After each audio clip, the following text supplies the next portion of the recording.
Power कोई post, कुर्सी या सिंहासन का होना नहीं है, बल्कि पावर की एक बहुत ही सिंपल सी डेफिनेशन है।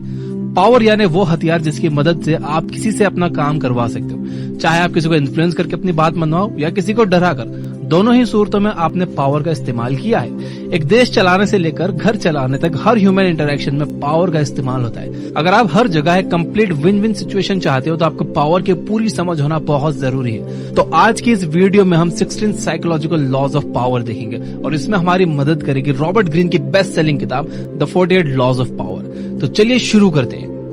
Number 1, let your absence feel. अपनी कमी का एहसास करवाओ। सुरेश फैक्ट्री में मन लगाकर काम करता था क्योंकि उसके मेंटर ने कहा था कि हार्ड वर्क पेज ऑफ, लेकिन उसका प्रमोशन तब भी नहीं हुआ, ना ही कोई स्पेशल हाइक मिला, जबकि फैक्ट्री के काम का सारा ट्रबल शूट वही करता था। यानी अगर वो ना हो तो बहुत परेशानी हो सकती थी। वो हार के अपने मेंटर के पास गया और मेंटर ने उससे कहा कि तुम ये तो जानते हो कि हार्ड वर्क का फल जरूर मिलता है, लेकिन ये नहीं समझते कि वो फल तभी मिलता है जब आपका हार्ड वर्क किसी को दिखे। जाओ कुछ दिन की छुट्टी ले लो, फिर देखो। उसने ऐसा ही किया। उसके एब्सेंस में सबको रियलाइज हुआ कि सुरेश कितना काम करता था। उसको कंपनी की तरफ से तुरंत प्रमोशन और हाइक दोनों मिला। चाहे आपका घर हो, सोसाइटी हो या आपका वर्क प्लेस, अगर आप लोगों को अपनी वैल्यू का एहसास करवाना चाहते हो तो अपनी एब्सेंस फील करवाओ। Number 2, stand about the crowd. भीड़ में अलग दिखो। आप भी लेट नाइट्स करते हो, टारगेट्स भी पूरे करते हो, तो क्या वजह है कि आपके कलीग को प्रमोशन मिल गया और आपको नहीं? क्योंकि उसका काम बॉस को दिखा और आपका नहीं दिखा। पावर और सक्सेस पाने के लिए जितना जरूरी अच्छा काम करना है, उतना ही जरूरी अपने काम को एक्नॉलेज करवाना भी है। ऐसे में बहुत जरूरी है कि आप भीड़ से अलग दिखो। हिंदी में एक मशहूर कहावत है कि जंगल में मोर नाचा किसने देखा।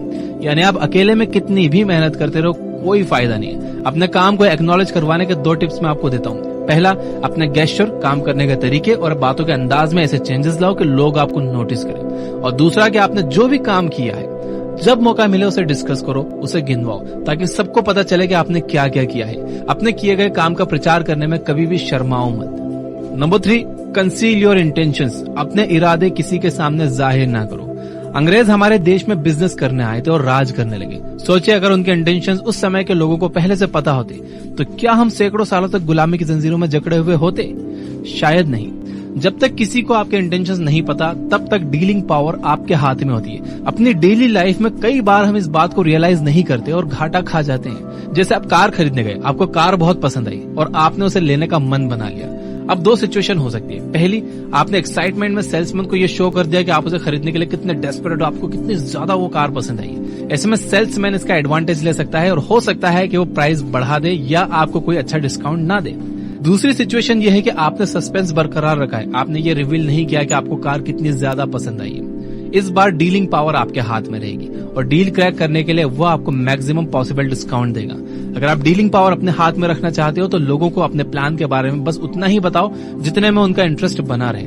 अपने रियल इंटेंशन को कभी भी किसी के सामने जाहिर मत करो। जब सामने वाले को पता ही नहीं होगा कि आप क्या करने वाले हो तो वो अपने लिए डिफेंस प्रिपेयर कर ही नहीं पाएगा।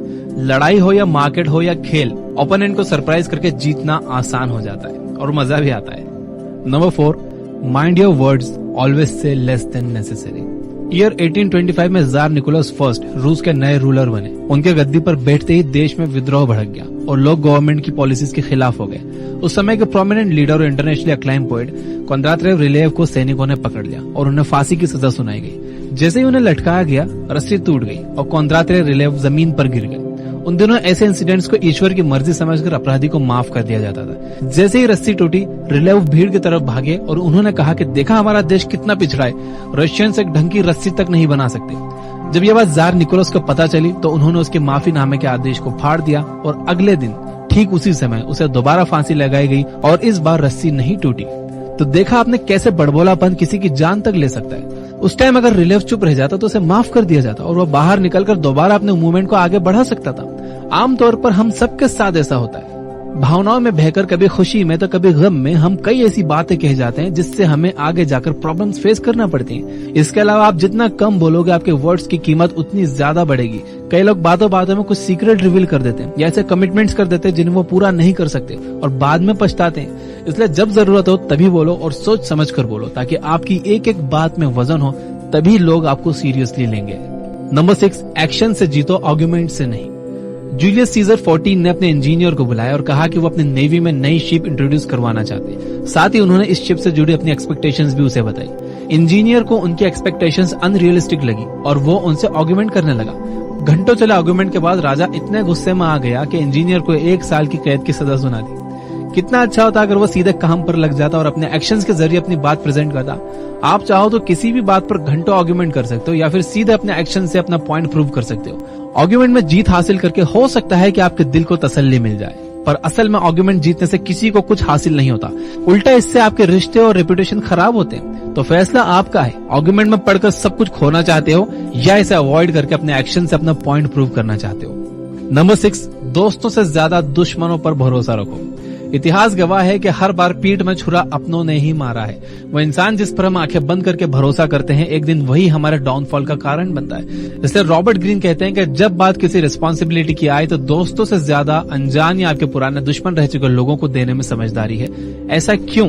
क्योंकि जैसे ही आप किसी पर भरोसा करते हो तो आप उसे अपने सीक्रेट्स बता देते हो और उसे आपकी वीकनेस पता चल जाती है। तो ये तो जग जाहिर है कि कंपटीशन, लालच और जलन दोस्तों और रिश्तेदारों के बीच सबसे ज्यादा होती है। इसलिए दोस्तों के साथ डील करने से आपके धोखा खाने के चांसेस बढ़ जाते हैं। वही जब हम किसी अनजान या अपने पुराने दुश्मन को काम देते हैं तो हमारी नजर उसके हर कदम पर रहती है और उसे भी ये बात बखूबी पता होती है कि हमारा भरोसा पाने के लिए उन्हें काफी मेहनत करना पड़ेगी, इसलिए वो काफी अच्छा काम करते हैं। कई लोग शायद इस बात से सहमत ना हो और कहें कि क्या इंसान किसी पर भरोसा ना करे, लेकिन जो सच है वो सच है। ह्यूमन साइकोलॉजी ऐसी ही है। वो कहते हैं ना कि हमें तो अपनों ने लूटा, गैरों में कहां दम था। Number 7, never outshine your master.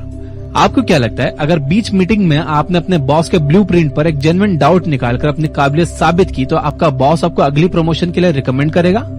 जी नहीं, वो आपकी गलती ढूंढकर आपको रिप्लेस करने का मौका ढूंढेगा, क्योंकि आपने उसे यह एहसास दिला दिया कि शायद आप उससे ज्यादा काबिल हो और आप उसके लिए खतरा बन सकते हो या उसकी इंसल्ट कर सकते हो। इसलिए अपने मास्टर से आगे निकलने की कोशिश कभी ना करो। अगर आप ऑर्गेनाइजेशनल लैडर के टॉप पर पहुंचना चाहते हो तो आपको उस लैडर की रिस्पेक्ट करनी होगी। अगर कोई आपसे सुपीरियर है तो उसे सुपीरियरिटी का मजा लेने दो, तभी आप फायदे में रहोगे।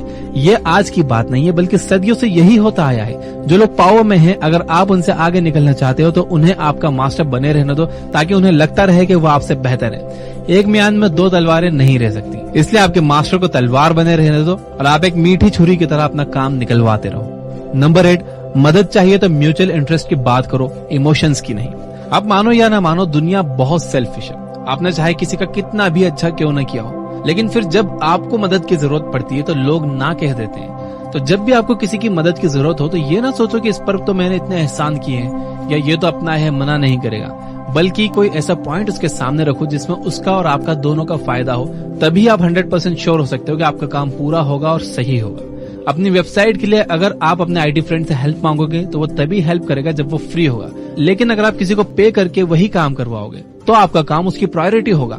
यानी सीधे शब्दों में कहें तो अगर आप अपने काम के बारे में सीरियस हो तो उसे करवाने के लिए म्यूचुअल इंटरेस्ट का सहारा लो, इमोशंस, काइंडनेस या ग्रेटिट्यूड का सहारा मत लो। नंबर 9, खुद पर भरोसा रखो। साइकोलॉजिकल पावर केवल दूसरों के साथ अपने रिलेशन को समझने से नहीं आती, बल्कि आपका खुद के साथ भी एक स्ट्रॉन्ग रिलेशन होना चाहिए। मैं अक्सर ऐसे लोगों से मिलता हूँ जो इतने कंफ्यूज रहते हैं कि उन्हें खुद नहीं पता होता कि वो क्या चाहते हैं क्या नहीं। बस छोटे छोटे फेलियर से डरकर अपना रास्ता बदलते रहते हैं। खुद के बारे में आपका क्लियर व्यू होना बहुत जरूरी है। आपको पता होना चाहिए कि आप जो करना चाहते हो उसमें मुश्किलें, फेलियर्स और सेटबैक आएंगे, लेकिन आपको क्विट नहीं करना है। आपको बस हर छोटी छोटी जीत को सेलिब्रेट करना है ताकि आपका सेल्फ एस्टीम बढ़े। दुनिया उसी की रिस्पेक्ट करती है जो खुद की रिस्पेक्ट करना जानते हैं।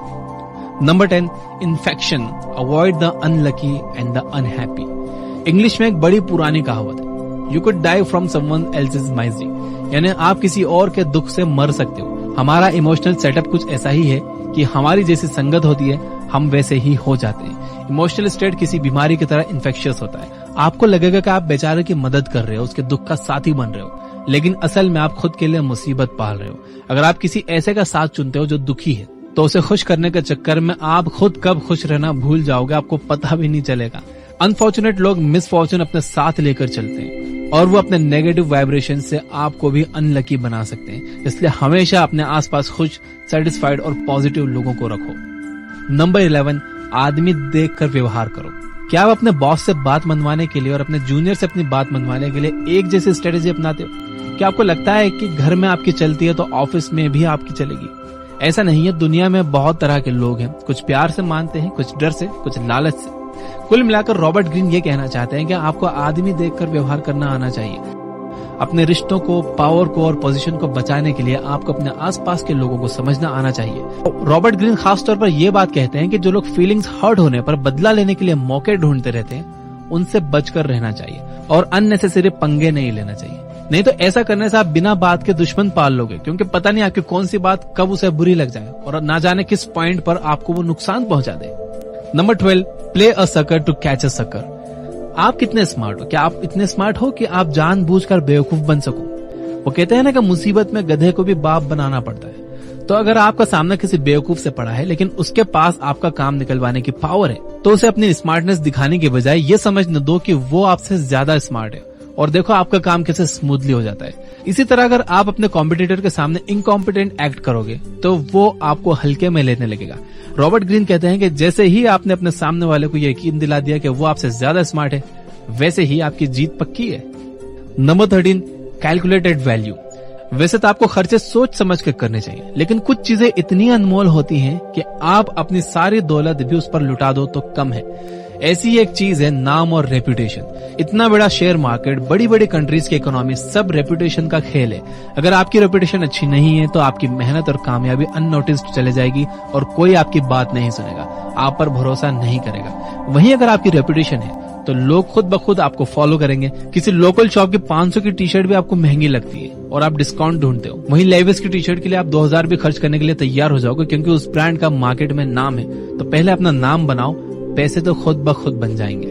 Number 14, be royal in your own fashion. कहते हैं कि आपको दूसरों के साथ वैसा ही व्यवहार करना चाहिए जैसा आप खुद के लिए चाहते हो। रॉबर्ट ग्रीन इसे एक कदम और आगे लेकर गए। वो कहते हैं कि आप खुद को ऐसा ट्रीट करो जैसा आप चाहते हो कि दूसरे आपको करें। अगर आप रूम में कॉन्फिडेंस के साथ एंटर करोगे तो लोग आपकी गलत बात को भी सही मान लेंगे। वहीं अगर आप सही होते हुए भी नर्वस रहोगे तो लोग आपकी बात सुनने से पहले 100 बार सोचेंगे। इसलिए इस तरह से काम करो जैसे आप कोई किंग या क्वीन हो। आपके हर एक्शन में रॉयल्टी झलकनी चाहिए। ऐसे में जो भी आपसे मिलेगा आपसे उसी अदब के साथ पेश आएगा। आमतौर पर हम सिंपल और डाउन टू अर्थ रहने की बात करते हैं, लेकिन कई बार इस चक्कर में हम इतना झुक जाते हैं कि लोग हमें फॉर ग्रांटेड लेने लगते हैं। ये वीडियो इसलिए अपने आप को सिंपल नहीं बल्कि रॉयल बनाओ। Number 15, avoid stepping in great man shoes. आपका बॉस आपका मेंटर था, ऑफिस में सब उसे मानते थे, उसने कई मुश्किल प्रोजेक्ट सक्सेसफुली हैंडल किए थे।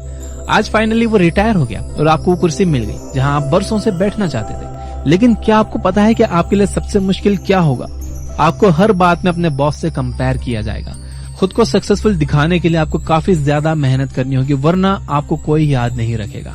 वहीं अगर आप किसी ऐसे इंसान के बाद कुर्सी पर बैठते हो जिसने बहुत से फेलियर का सामना किया, तो आपकी थोड़ी सी भी अचीवमेंट बहुत ज्यादा शाइन करती है। पृथ्वीराज चौहान और महाराणा प्रताप को सभी जानते हैं, लेकिन उनके बच्चों को कौन जानता है? हो सकता है कि वो सब भी एक महान राजा रहे हों, लेकिन उनके पिता एक लेजेंड है जिनकी कहानियों के पीछे उनके बच्चों की सक्सेस छुप गई। इसलिए अगर आप कम मेहनत में ज्यादा शाइन करना चाहते हो तो हमेशा ऐसे ऑप्शंस चूज करो जहां कंपटीशन कम हो, ताकि आप किसी ग्रेट मैन के शूज में पैर रखने से बच जाओ।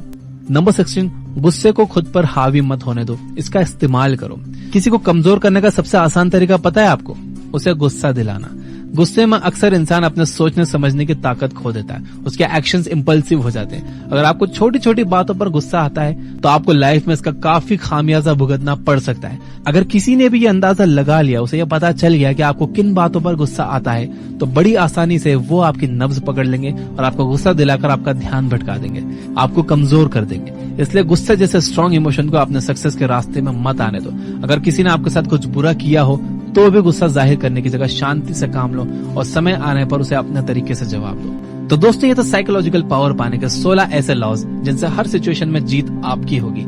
इनमें से कई शायद आपको थोड़े अजीब और ब्रूटल लगे, लेकिन सच यही है। चाहे आप एक अच्छा बदलाव लाना चाहते हो या बुरा, उसके लिए जरूरी है कि पावर आपके हाथ में हो। आप दुनिया की मदद तभी कर सकते हो जब आप खुद की मदद करने के काबिल हो।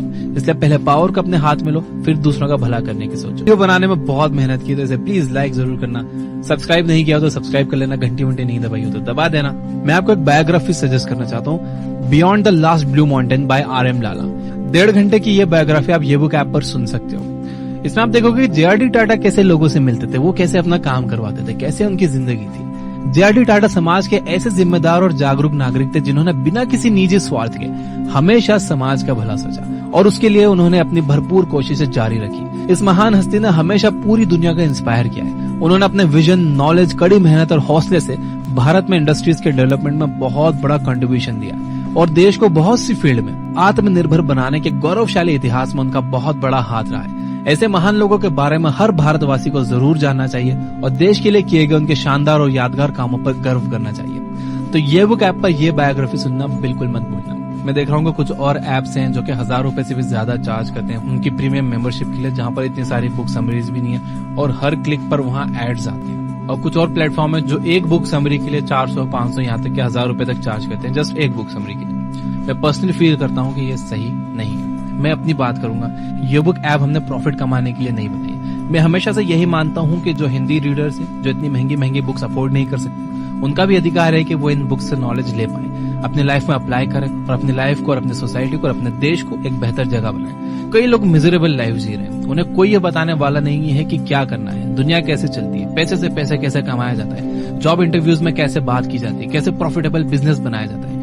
कोई नहीं है बताने वाला और ना उनके पास इतने पैसे हैं कि वो कोई कोच या मेंटर या महंगी बुक्स अफोर्ड कर सके। इसलिए इस ऐप के ईयरली प्रीमियम की प्राइस इतनी कम रखी गई कि सभी लोग इसे अफोर्ड कर सके। क्योंकि मैं जानता हूं कि आप में से ज्यादातर स्टूडेंट्स और आप 500 या 1000 रुपए की एक बुक समरी या फिर 1000 रुपए का ईयरली प्रीमियम प्लान अफोर्ड नहीं कर सकते। अब आपके मन में ये सवाल आ रहा होगा कि तो फिर इस ऐप को पूरी तरह से फ्री कर दो, प्रीमियम की जरूरत ही क्या है। देखिए, इस पर 400 बुक समरीज फ्री हैं ऑलरेडी और जहां तक मैं जानता हूं पूरी दुनिया में ऐसी कोई ऐप नहीं है जो इतनी सारी फ्री बुक समरीज दे रही हो। एंड दूसरा ये कि पूरी दुनिया में ऐसी भी कोई ऐप नहीं है जो इतनी सारी फ्री बुक समरीज दे रही हो बिना किसी एड्स के। यह book app is an ad free app. और तीसरी बात यह है कि जो हमारे राइटर्स हैं, इंजीनियर्स हैं, ये सब स्टूडेंट्स हैं और ये फुल टाइम काम कर रहे हैं और इस ऐप का प्रीमियम प्लान्स के अलावा कोई सोर्स ऑफ रेवेन्यू नहीं है। 3 साल से प्रीमियम यूजर्स की मदद से हम इसे ब्रेक इवन पॉइंट पे चला रहे हैं, यानी कोई प्रॉफिट नहीं, कोई लॉस नहीं और ये सक्सेसफुली चल रही है। तो सभी प्रीमियम यूजर्स को दिल से थैंक यू। तो अगर आप 399 का प्रीमियम प्लान ले सकते हो तो जरूर ले लो। इससे आप 400 और बुक्स अनलॉक कर लोगे और हम डेली एक new book summary premium users के लिए डाल रहे हैं और प्रीमियम यूजर्स के लिए और भी काफी कुछ आने वाला है। Finally, you guys are amazing. Keep reading, keep learning, keep growing. Thank you for watching.